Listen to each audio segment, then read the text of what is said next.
Once again, it's time for another episode of Digging the Details with Jim and Dean. And I'm the Jim part of that formula, Jim Fanning, and I'd like to introduce my co-host, who is a great Disney scholar, a Disney writer, and authority, Dean Brinkerhoff. Hey, Dean, how's it going tonight? Hey, Jim, great. How are you tonight? I'm doing well. We've had a lot of rain, and it's raining now, so maybe our audience can hear that, but it's all good. I do love the rain. Well, as our viewers know, we recently posted a bonus video, this one here, where we promised we were going to do a Digging the Details episode about the Swiss Family Treehouse attraction.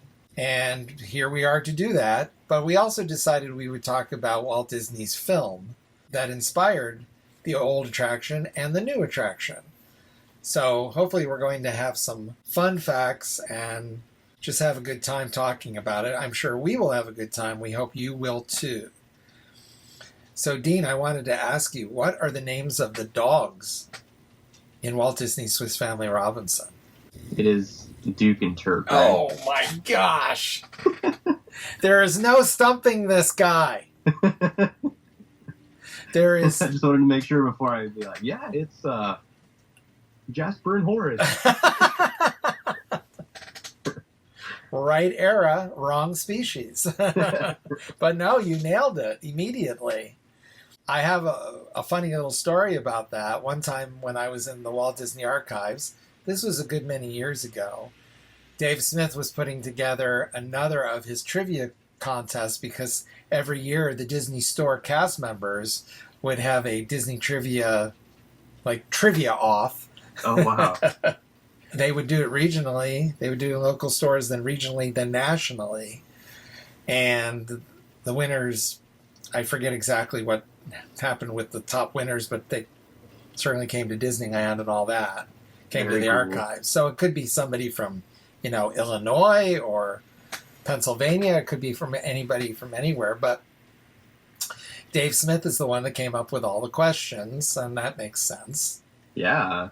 But every year he was coming up with new questions for a new contest.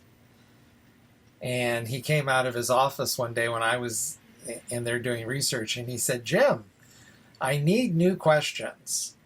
What would be a good trivia question for the Disney Store competition? And I said, what are the names of the dogs in Swiss Family Robinson? To which Dave responded, that's too hard. Turned around, went back into his office. Oh, I had to think about it, but obviously not too hard, Dave.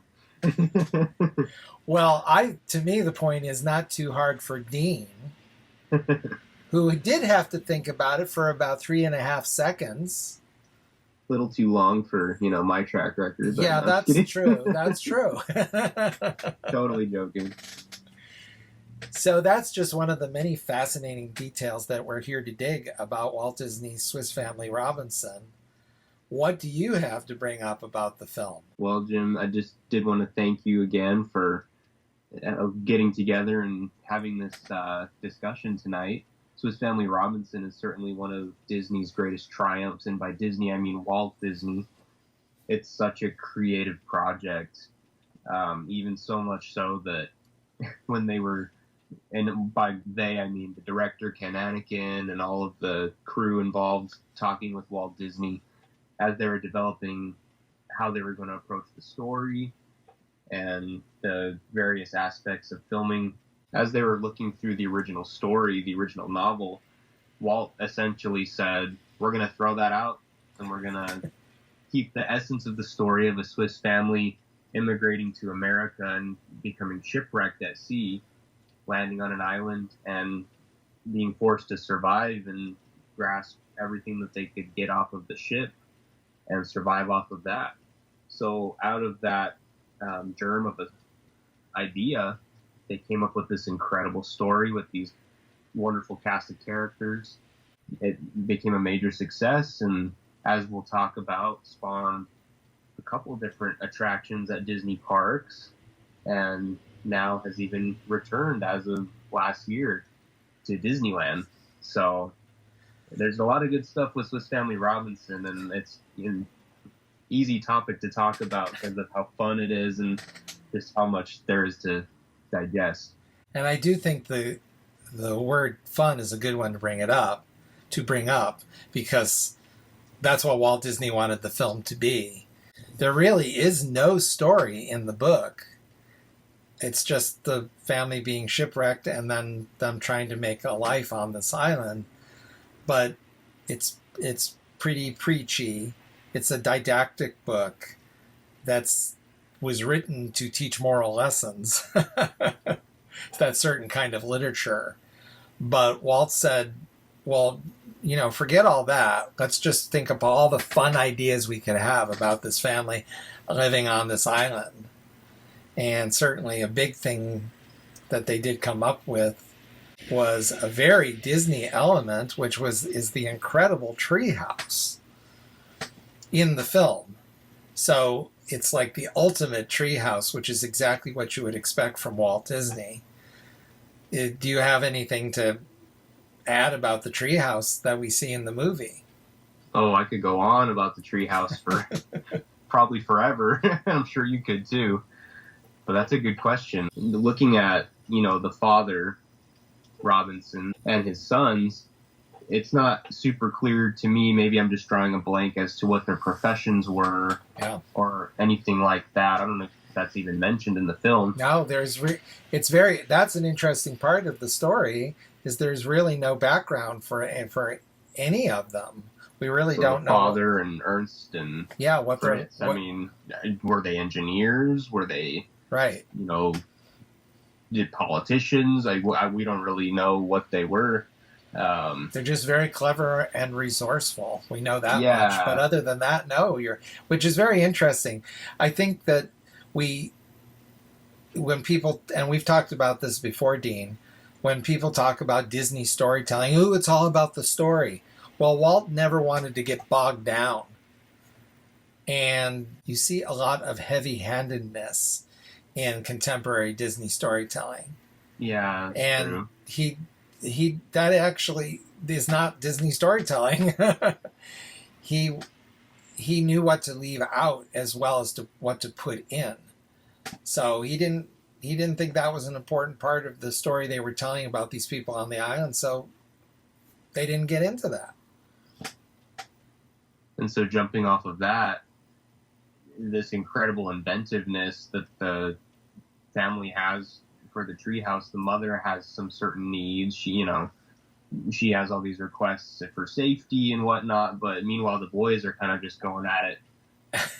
I don't know if raw is the right word, but very just, oh, well, we need to have a water system, and oh, we need to have refrigeration, and oh, let's, all these things. Let's have the bedrooms and the kitchen and all the ways you can cook, and just trying to make it a perfect home.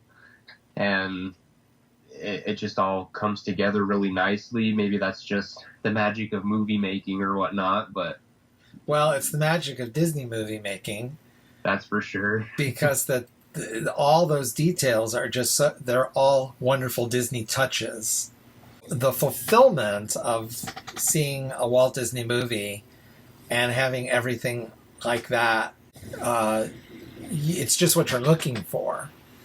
And exactly what Walt Disney wanted and exactly what they showed. So I think it turned out quite remarkable, and I think anyone who's seen Swiss Family Robinson has grown up with it. Hey, even if you've seen it only for the first time today, I think everyone wants to go there. Everyone wants to live in that treehouse, yes. Or at least visit it once. And so that kind of brings in the magic of the theme parks, being able to walk through it at Disneyland or Walt Disney World, and to be able to feel like you're one of the Robinson family members. Yes, and I wonder, I wouldn't be surprised if Walt Disney had that in his head all along in the development of this story in the late 50s. It's possible. You're probably right. He said, we're going to build the world's most fantastic treehouse, and then we'll put it in Disneyland. Do we blame him? It turned out great. Right. And it's so iconic.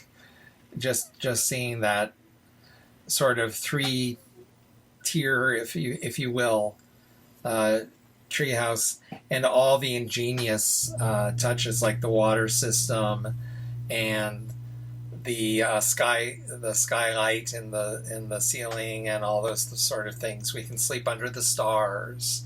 Right. It's just wonderful, and pull the ladder up, and it's all the practical touches. It's all the safety measures, the romantic touches. It's got it all. Right. Where did they film Swiss Family Robinson, Dean? They weren't really wanting to go for something that was within a studio soundstage or a water tank or anything like that had been done, say, in the previous iteration of this film, because there is a version of Swiss Family Robinson done by 20th Century Fox, which Disney now owns too. You can watch that on Disney Plus. I haven't seen it, but they wanted to go for something very authentic, and the director Ken Anakin, I read, wanted to really go for something that felt almost documentary style.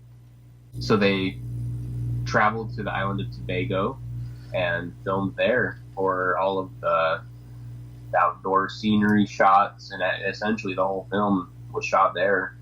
Yeah, and it's quite remarkable because especially then Tobago was untouched, so there was very little tourist trade at all, and everywhere they looked it was pristine settings. The island had 6 different beaches. A giant tree that they found was perfect to put the treehouse in.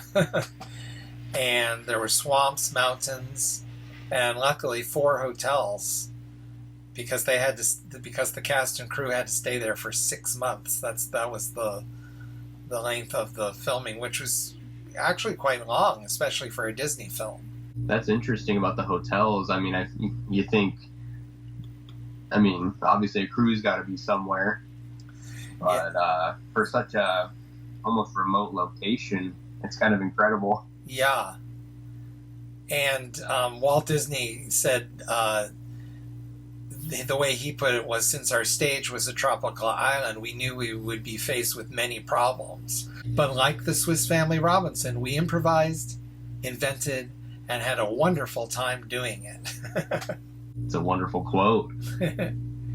And another thing that I like, another little factoid, is that it's sort of obvious because of the setting of the story, but by far most of the film was shot outside, because by far most of the scenes are exteriors.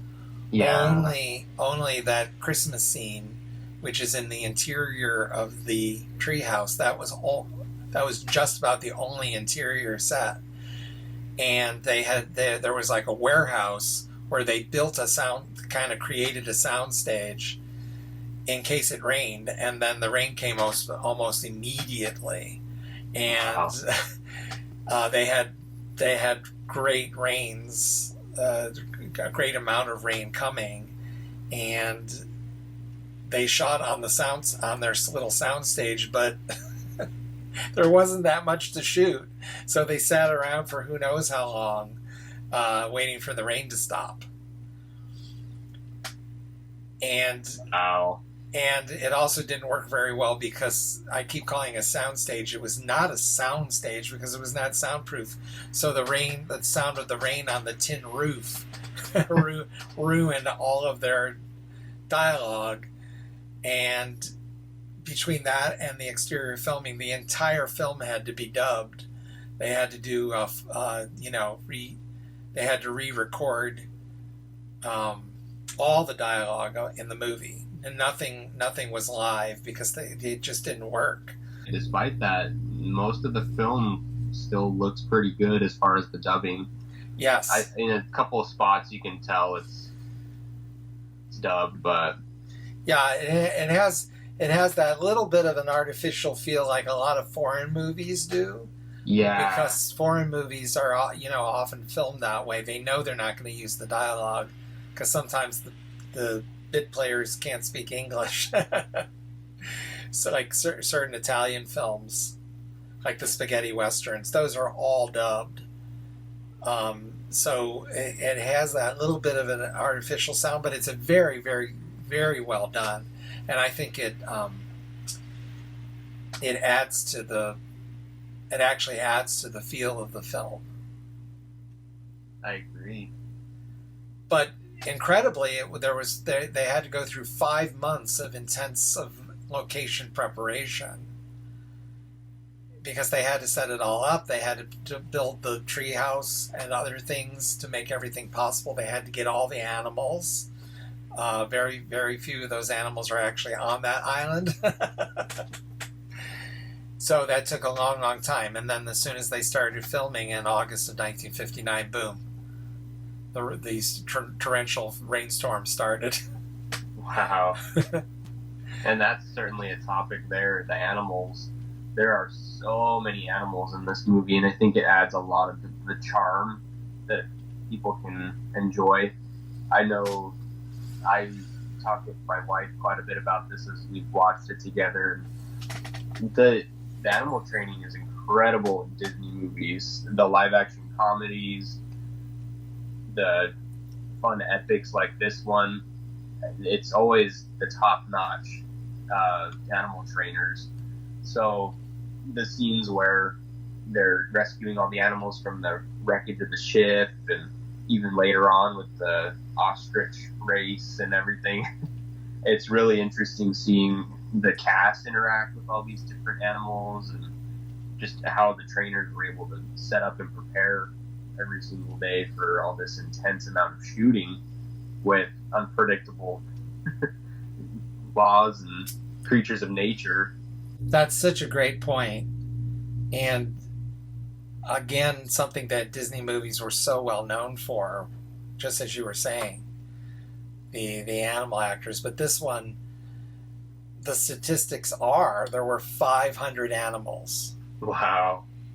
Including... I knew that. That's amazing. I mean, even Duke and Turk, there were 8 different dogs playing those two characters. Really? So there were 8 dogs, 2 giant tortoises, 40 monkeys, 2 elephants, 6 ostriches, 4 zebras, 100 flamingos, 6 hyenas, and a tiger.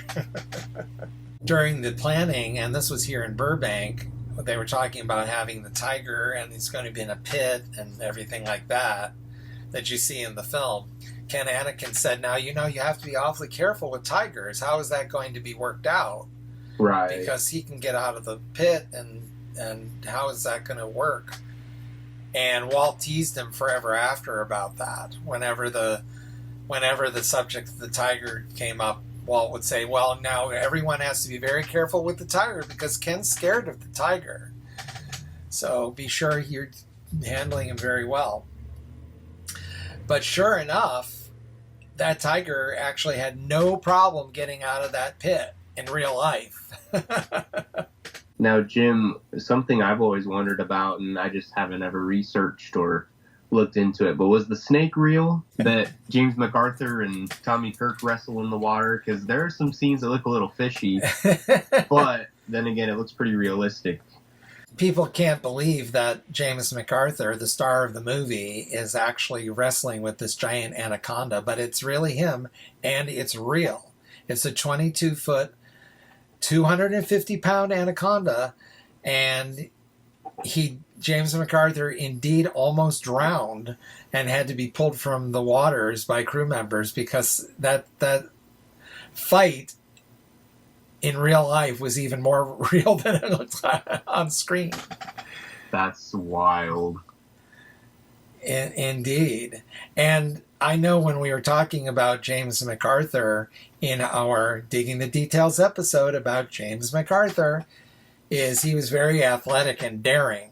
So just as in Third Man on the Mountain, when he would go climbing the Matterhorn on his day off, to the chagrin of the insurance company, yeah, he loved scuba diving, and so took advantage of that in these beautiful waters at Tobago, which are crystal clear and pristine. But he actually encountered, and this is not part of the movie, he actually encountered a great white shark, and Tommy Kirk the way Tommy Kirk put it was that shark wasn't looking for an autograph. Yikes.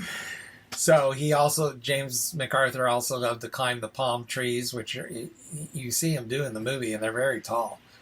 And to dive off the set of the top of the set of the shipwreck, the topmost mast.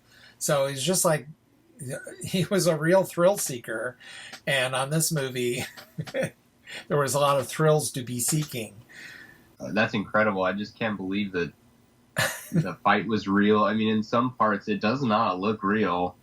However, in others, it's very like, oh, is that a real anaconda? Well, supposedly it is. And I think one reason it doesn't look real is because the snake's just not moving at that point. Interesting. But I don't know. I've never heard of them using anything but the real snake.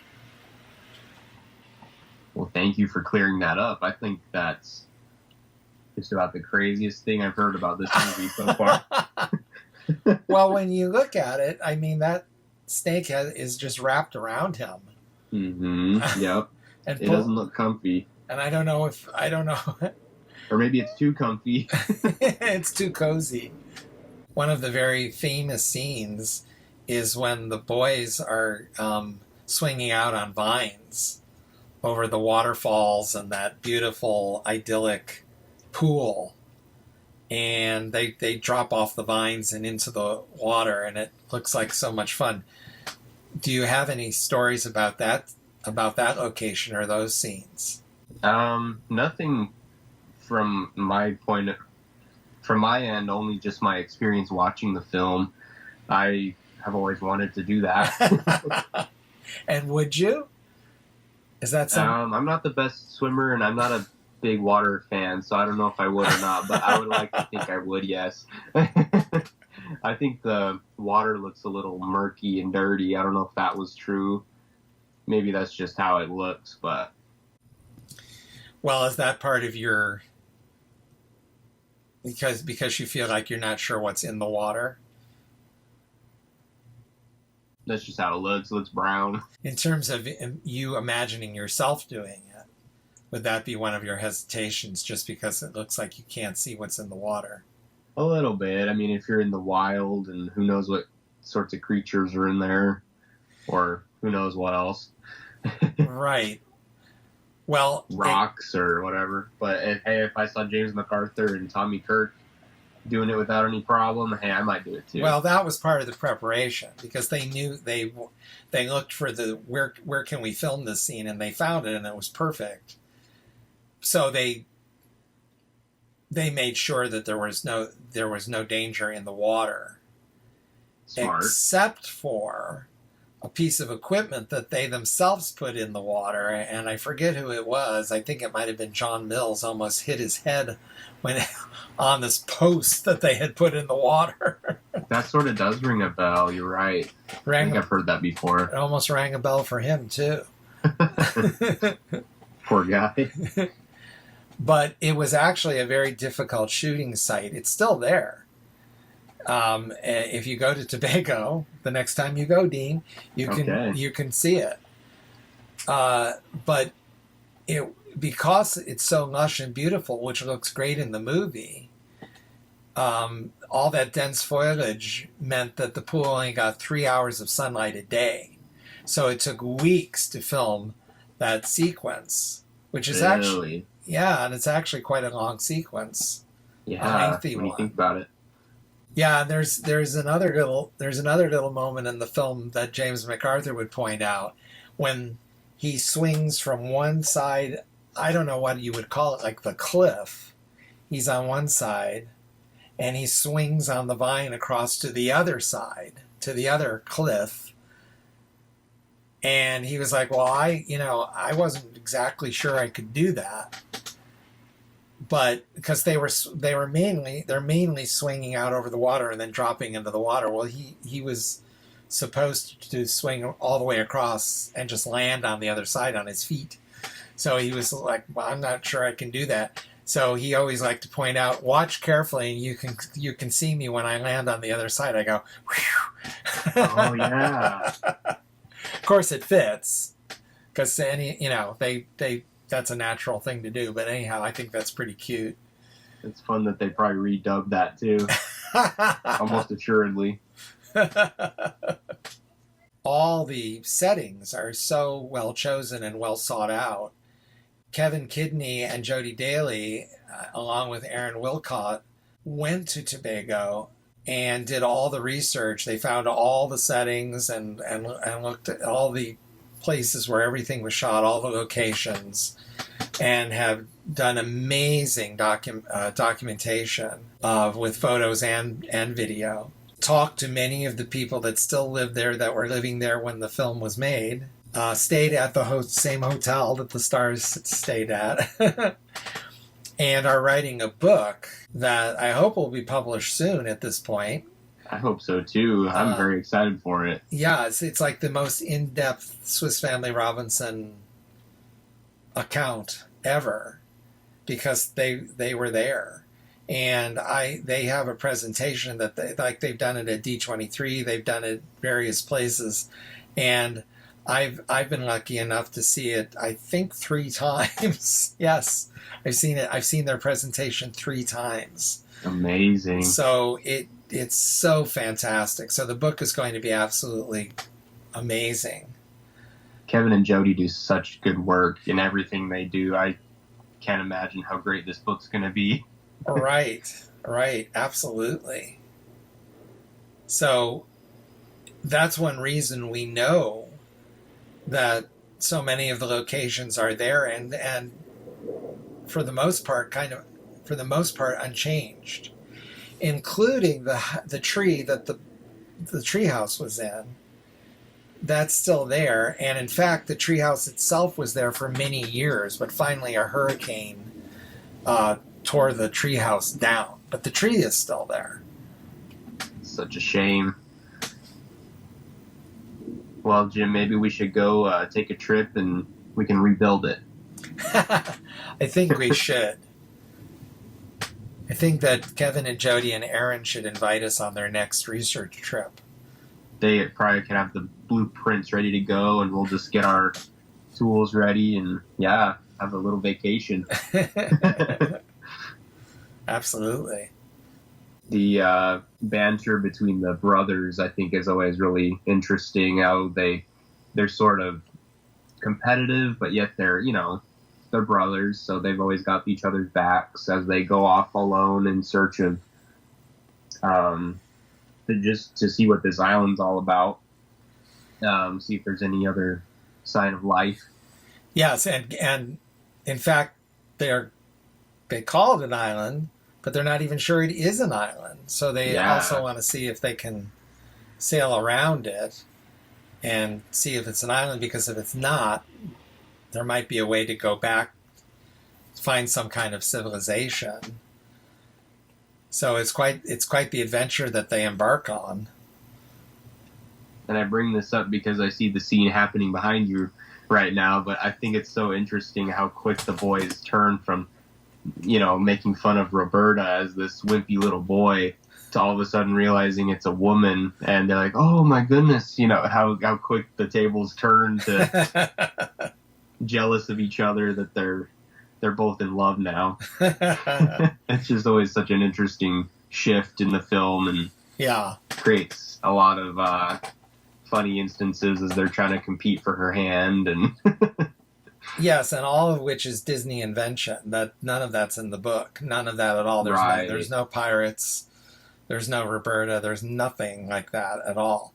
But it's you really bring out, by pointing all this out, you bring out the humanity in the storytelling, especially as you point out, they kind of do have a sibling rivalry, but they're not that competitive until Roberta shows up. Then their sibling rivalry really comes out. Right. And it's so funny when they make it back at Christmas time with Roberta, back to the family, and the father, played by John Mills, is always so confident and optimistic about this new environment that they're in, that everything's going to be fine and the island can provide anything that we need. And he says to his wife, played by Dorothy McGuire, that see, the island even provides a girl, and she says, yes, one girl, but we have 3 sons. And he's just like stunned at that idea. But it's so humorous, and it also brings out the situation with the two boys kind of vying for her attention, and she likes both of them. It's she's very fond of both of them. So He what's fits going right in with the family, yeah. Yeah, totally. And so what's going to happen? So it's all very beautifully woven together. Yeah. And never heavy-handed. That's a great point. It all just flows together and it feels very natural. Kevin Corcoran is one of my favorite Disney actors, and he also has a lot of fun in this film. We mentioned James MacArthur's fun and Tommy Kirk having a good time as well, but I think Kevin Corcoran probably takes the cake playing with all the animals. Yes. And seeing all the to-dos around the island. Yes, he has no seriousness about him at all. He's not worried about anything. He's just having a grand time. And his character certainly just is all gung-ho and wants to touch everything, see everything. I'd like to just see Kevin Corcoran's perspective of how all that was playing Francis in the film. He does seem to be having a great time. I just think it's cool seeing how well he does play different characters throughout the different films he was in for Disney. He was quite young in Old Yeller, and I think still getting his bearings as a child actor, but with each new one, including this one, you can really tell how skilled and talented he was. Yeah, and it's very interesting too, because I think it's the Disney approach is that Walt cast these young, not even cast them, signed them, because they were all part of the repertoire company, based on other things besides acting. Yes, the acting, and we certainly talked about that in the James MacArthur episode of Digging the Details, because he was a great actor, and you and I both agreed. We felt that Walt felt that he needed that acting ability for some of these stories that he wanted to tell. Fritz is more serious-minded than Ernst is, so it's the perfect role for James MacArthur. But he's very lighthearted at the same time. But anyhow, my whole point is Moochie was a very distinctive little personality. Everything about him, the way he looked, his voice, the way he delivered lines. Right. Walt, honed in on that personality and used him in so many projects such as this one. Related to this, when I was doing research on this film in the Disney archives, there's quite a file of correspondence from Ken Anakin. When in the planning stages, Ken Anakin, who was British, sort of discovered or came across 3 young British actors who he felt were absolutely perfect for the 3 Swiss Family Robinson boys. And he was writing to Bill Anderson, I've spoken to these lads, and they're absolutely perfect. I cannot believe they're such great actors. You won't believe it. They're absolutely perfect. The memo that came back from Bill Anderson was quite succinct. Walt says that the 3 boys are going to be played by James MacArthur, Tommy Kirk, and Kevin Corcoran. Period.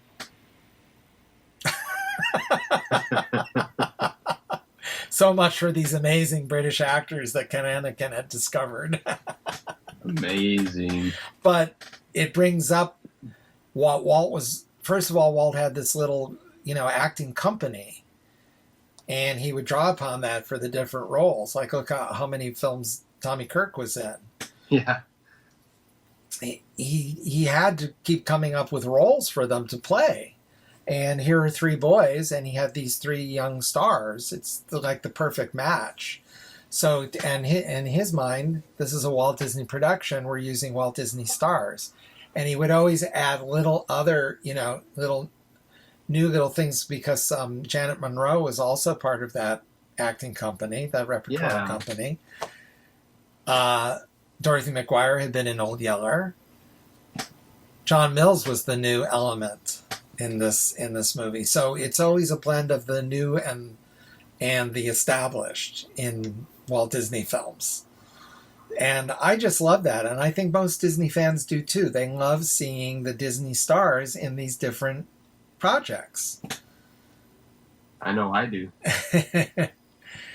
And I think that they are, all three of them, as we have been saying, all three of the boys are perfectly cast with these characters. It's like the perfect match for all three of them. So I think it's very cool. And I think, again, it's part of the fulfillment, what I call the fulfillment, that Walt was fulfilling what the audience was expecting. And there's a delight or a deliciousness with that. Yeah. There certainly is a lot to be enjoyed. Yeah. And along with that wonderful company of actors, John Mills, of course, is the father of another Disney star, Haley Mills. And if I remember correctly, wasn't she along for the ride, at least for part of the time? Didn't she go to the island? Yes, absolutely. She, of course, doesn't appear in Swiss Family Robinson, but... Right. There's footage of her frolicking on the beach with her father, but also her mother and her sister and brother, and Moochie. Or as you and I would like to say, and Moochie. The legacy of the film now lives through the Swiss Family Treehouse, and of course through your home television, hopefully, and your Disney Plus subscription. But it really comes to life in the Disney parks. And due to my age, I was alive when the Swiss Family Treehouse at Disneyland was around. I don't think I ever got to walk through it and experience it. Oh. But now it's back, and in a different take.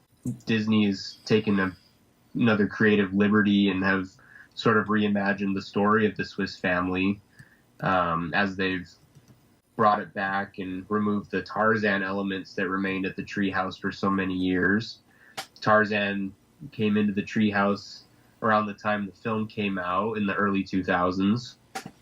So that's what I know. That's what I experienced and walked through as a kid, unfortunately, as much as I love Tarzan.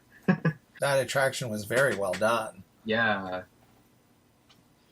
But I always said, I hope they bring back the Swiss Family Treehouse one day, because I love this film, and it's an amazing thing that they have done that. It's back, and it's not exactly as it was before. There are some changes, but it truly does look spectacular. And Jim, you and I were at Disneyland last year at the end of the year, just before it opened, and we unfortunately didn't get to walk through it yet, but it was like the day before, practically. Yeah. we just missed it, and neither one of us has been back to experience it.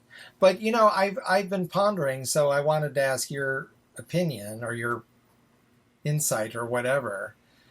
I've been really thinking about, why do you suppose they did not just go back to the Swiss Family Treehouse proper? Because, in other words, the way it used to be at Disneyland, the way it is in the film. Because it's something, it's certainly the same idea, but it's new, it's reimagined. So yeah, why do you think that? Why do you think they did something new? Well, I mean, I don't know if it's still in the works, but I know a new film is on the horizon or it was. I don't know if that's on the chopping block now, so that might be part of it. Oh, I don't think I knew that. I don't think Yeah. that I knew that there was a new Swiss Family Robinson movie coming, or in the planning stages. I didn't know that. Supposedly, it's a Disney Plus original that's due to happen one of these days. But other than that, perhaps it's simply a way to plus things in their mind, or try to, bring something nostalgic back while at the same time doing something new. Yeah. I think that's great. I mean, I don't really have a big problem with that at all. Yeah, I agree, and in thinking about it, they certainly could have just simply brought back the attraction as it used to be and be more authentic to the film. But I thought, well, that would be kind of odd. And certainly Imagineering is always looking forward and looking, what can we do that's new and different. So probably it wouldn't have been a comfortable fit for them to just simply replicate what had been done before. I'm a Disney purist, and I would have loved if it was brought back to its original pristine Me too. way, but I mean, at the same time, oh well. Well, I don't know how many children they're claiming that Robinsons have now, but instead of only sons, it appears that they now have a daughter, and she's somewhat of a scientist and astronomer. So they've added that new element I guess, to be more inclusive to everybody, and I think that's great. I don't think that there's any problem with changing the story here and there, especially, I guess, if a new film is coming. That might tie in with that, but... Well, it's interesting, too, that it's actually the title of the attraction is Adventureland Treehouse, inspired by Walt Disney's Swiss Family Robinson. Right. So it brings in the film and says that it originated with the film, but it's inspired by. So here's a different take. Perfect. Yeah. So, but still a lot of the same elements, and certainly the core idea. So, yeah. And I love that there's an ostrich. Yeah. And they named the ostrich Jane to nod to Tarzan.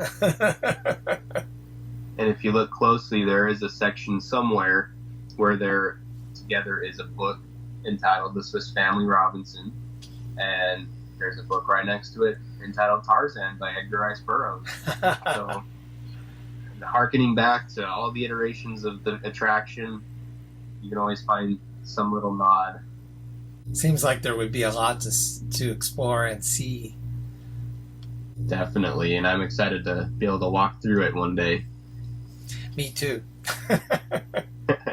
So, Jim, I have not been to Walt Disney World. You have. The treehouse over there is still the original, correct?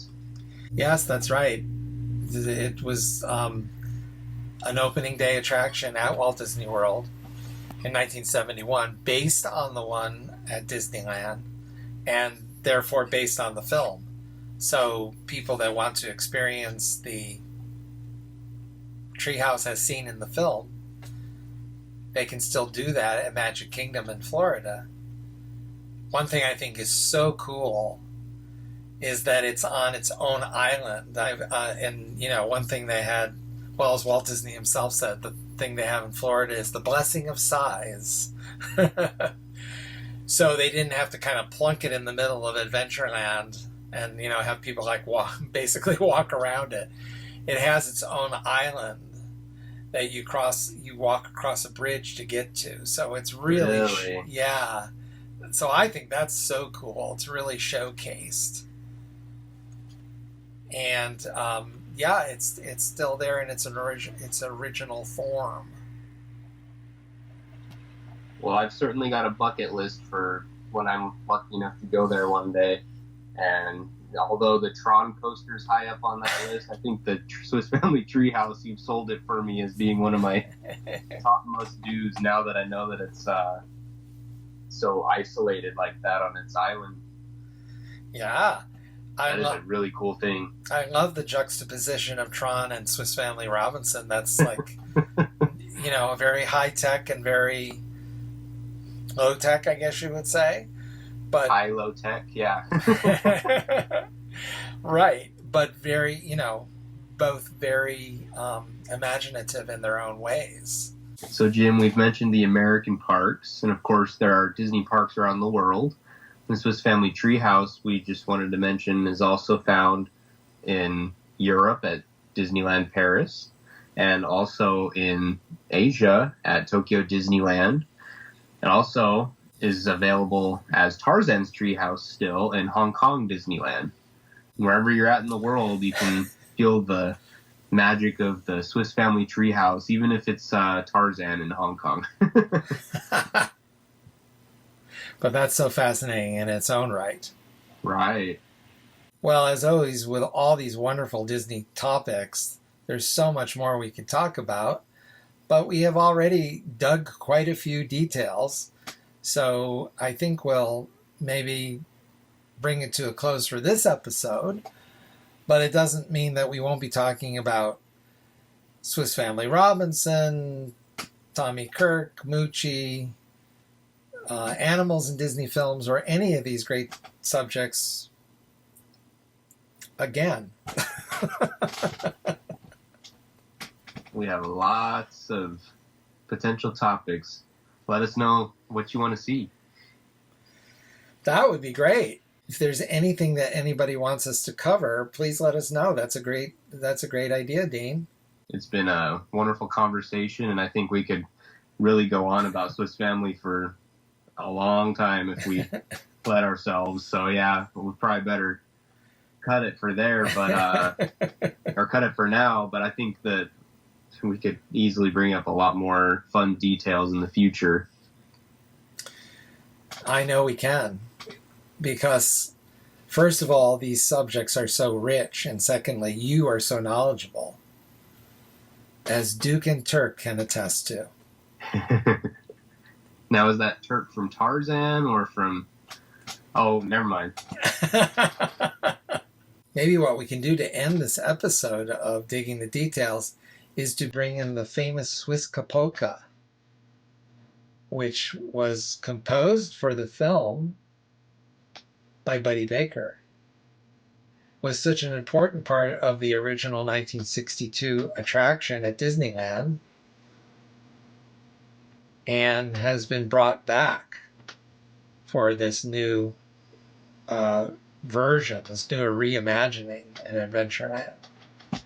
So maybe we can kind of play that under our goodbye. I think that's a great idea. To add a little touch. Everybody loves the Swiss Capoca. Including me. So as always, he's Dean. And he's Jim.